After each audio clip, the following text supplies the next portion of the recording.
நேற்று வீடியோடய கண்டினியூட்டி தான் இது. சாமி கும்பிட்டு வீட்டுக்கு வந்ததுமே ஃபஸ்ட்டு ஃப்ரெஷ்அப் ஆகிட்டு ட்ரெஸ் சேஞ்ச் பண்ணிவிட்டு ஒரு டீ போட்டு குடிச்சிட்டு கொஞ்ச நேரம் உட்காந்துட்டு இருந்தோம். அதுக்கப்புறம் தான் சமையல் வேலை ஸ்டார்ட் பண்ணோம்.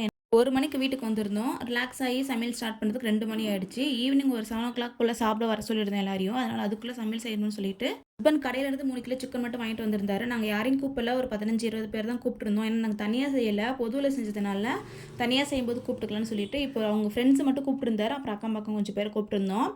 சரி அவங்கள 7 மணிக்கு வர சொல்லியிருந்தாரு. அதுக்குள்ளே ஸ்டார்ட் பண்ணலான்னு சொல்லிட்டு நாங்கள் கொட்டாயில் தான் செய்ய ஆரம்பித்தோம். 2 அடுப்பு மூட்டி, ஒரு அடுப்பில் ஹஸ்பண்ட் வந்து சிக்கனும் பிக்கும் செஞ்சாங்க. இன்னொரு அடுப்பில் எங்கள் மாமியார் வந்து மட்டன் குழம்பு வச்சுட்டு சாப்பாடு வடிச்சிட்டாங்க. நான் வீட்டில் வந்து முட்டை வேக வச்சுட்டு ரசம் வச்சுட்டேன். வீட்டில் பாத்திரத்தெல்லாம் விளக்கிட்டு வீடை க்ளீன் பண்ணிவிட்டு பாப்புக்குட்டி பார்த்துட்டு இருந்தேன். அதுக்கப்புறம் இவங்களுக்கு தேவையான மசாலா அது இதுன்னு சொல்லிட்டு வீட்டில் எல்லாத்தையும் எடுத்துகிட்டு வந்து கொடுத்து ஹெல்ப் பண்ணிகிட்டு இருந்தேன். எங்கள் வீட்டுக்கு நேர் ஆப்போசிட்டாக தான் கொட்டாய் இருக்குது. ரொம்ப பக்கம் தான். மீதி நெக்ஸ்ட் வீடியோவில் அப்டேட் பண்ணுறேன். உங்களுக்கு இது வீடியோ பிடிச்சா லைக் பண்ணுங்கள், சப்ஸ்கிரைப் பண்ணுங்கள். பாய்.